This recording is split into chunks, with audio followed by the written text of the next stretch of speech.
तू भाग जा शिवानी, तेरे प्यार को यहाँ समझने वाला कोई नहीं है। अगर तेरे पापा को तेरे प्यार की भनक भी लग गई तो वह पहली गोली तुझे मारेंगे और फिर अपने आप को खत्म कर लेंगे।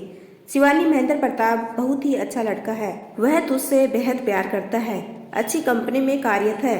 क्या हुआ अगर वह हमारी बिरादरी के नहीं है? उसके परिवार को भी तू पसंद है। मैं तेरे पापा को मना लूंगी, पर अभी अगर यह बात उनको बताएंगे तो वह खून खराबा कर देंगे। और वैसे भी मेरा और माँ दुर्गा का आशीर्वाद हमेशा तेरे साथ है। माता रानी सब भला करेगी।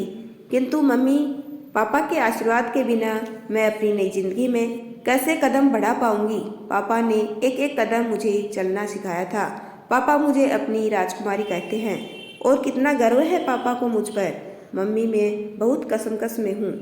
एक तरफ मैं महेंद्र प्रताप को नहीं छोड़ सकती, दूसरी तरफ पापा भी मेरे लिए उतने ही महत्वपूर्ण हैं। मैं करूं तो क्या करूं, मुझे समझ नहीं आ रहा है। मैं क्या फैसला करूं? और कहते कहते शिवानी का गला भर आया। देख बेटा, इस समय जिंदगी तेरे स्वागत को आतुर है। परसों अच्छा शुभ दिन है और महेंद्र जी के परिवार वालों को भी शादी से कोई दिक्कत नहीं है। तो तू यहाँ से चली जा और उनके घर वालों की मौजूदगी में तू हंसी खुशी अपना नया जीवन आरंभ कर। अब वह तेरे माता पिता हैं, उनका भी आशीर्वाद तेरे साथ है। किंतु मम्मी, इस बैग में मैंने तेरे सारे कपड़े और कुछ गहने जो मैंने तेरे लिए बनवा कर रखे थे सब रख दिए हैं। तो बस देर ना कर, महेंद्र तेरा इंतजार कर रहे होंगे। तू चली जा मेरी बच्ची, चली जा।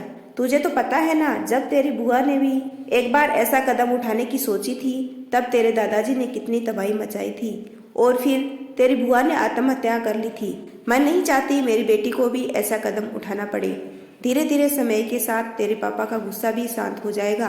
किंतु मम्मी, पापा आपके साथ जो करेंगे मुझे वह भी सोच सोच कर डर लग रहा है। मैंने कहा ना बेटा, तू यहाँ की चिंता बिल्कुल मत कर, अपनी जिंदगी में खुशी खुशी आगे बढ़। और ऐसा कहकर रात के अंधेरे में माँ ने शिवानी को महेंद्र के साथ भेज दिया और आकर ऐसे सो गई जैसे कुछ हुआ ही नहीं।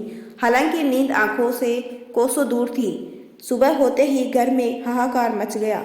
शिवानी, शिवानी की आवाज से पूरा घर गूंज उठा, पर शिवानी घर में हो तभी तो मिले। रुद्र प्रताप का सारा गुस्सा विजय लक्ष्मी पर फूट पड़ा। कहाँ गई शिवानी? सच सच बता दो वरना तुम्हारी खैर नहीं। ओहो, तो शिवानी घर से भाग गई? तुमने ही उसे भगाने में सह दी होगी। हाँ, शिवानी चली गई हमेशा के लिए। क्या तुम शिवानी और महेंद्र की शादी के लिए कभी राजी होते? तुम खुद जानते हो कि महेंद्र एक बहुत ही अच्छा, समझदार, नेक दिल का लड़का है। किंतु तुम्हारा खानदान, बिरादरी तुम्हें यह रिश्ता करने की कभी इजाजत देती? इसलिए मैंने शिवानी को यहाँ से भगा दिया। मैं नहीं देख सकती अपनी बेटी को मरते हुए। मैं कह रहा हूँ, देखना शिवानी अपनी जिंदगी में कभी खुश नहीं रहेगी। एक बाप की बदुआ उसे जरूर लगेगी। कैसी बातें कर रहे हैं आप? कम से कम आशीर्वाद ना दो तो बदुआ तो ना दो। कहीं ऐसा ना हो बाद में तुम्हें अपने शब्दों की वजह से पछताना पड़े।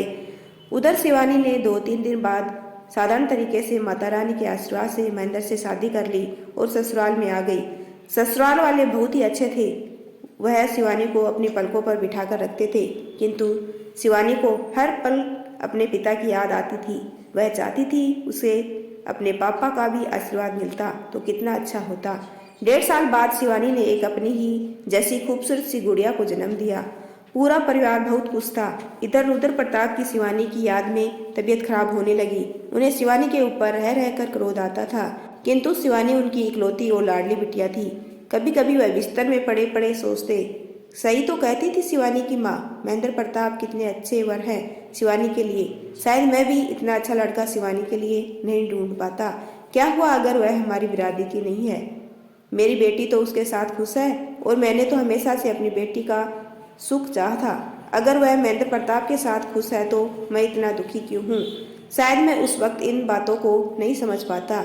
इन्हीं बातों को याद करते करते 3 साल बीत गए। उधर शिवानी की बिटिया खुशी थोड़ा थोड़ा चलने और बोलने लगी। जब काफी समय बीत गया, एक दिन रुद्र प्रताप ने अपनी पत्नी से कहा, सुनो, तुम्हारी तो शिवानी से बात होती होगी। कैसी है शिवानी? क्या उसे अपने पापा की 3-4 सालों में एक बार भी याद नहीं आई? उसने एक बार भी कोशिश नहीं की अपने पापा से आकर माफी मांग ले? मेरा दिल भी तो अपनी बेटी से मिलने के लिए तड़पता है।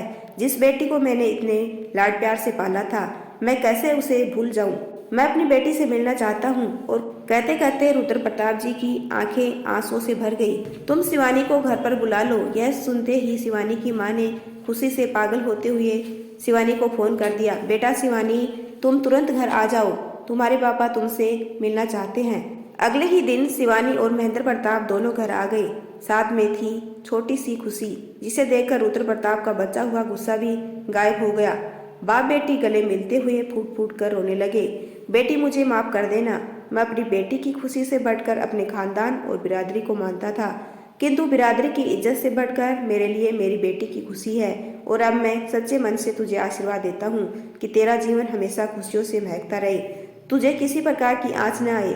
और यह सुनकर आज शिवानी सहित पूरा परिवार खुश था, क्योंकि जिस आशीर्वाद की चाहना शिवानी को थी वह उसे आज मिल गया। यदि आपको मेरा छोटा सा प्रयास अच्छा लगा हो तो चैनल को लाइक, शेयर एंड सब्सक्राइब कीजिए। आपका अपना कीमती समय देने के लिए दिल से धन्यवाद।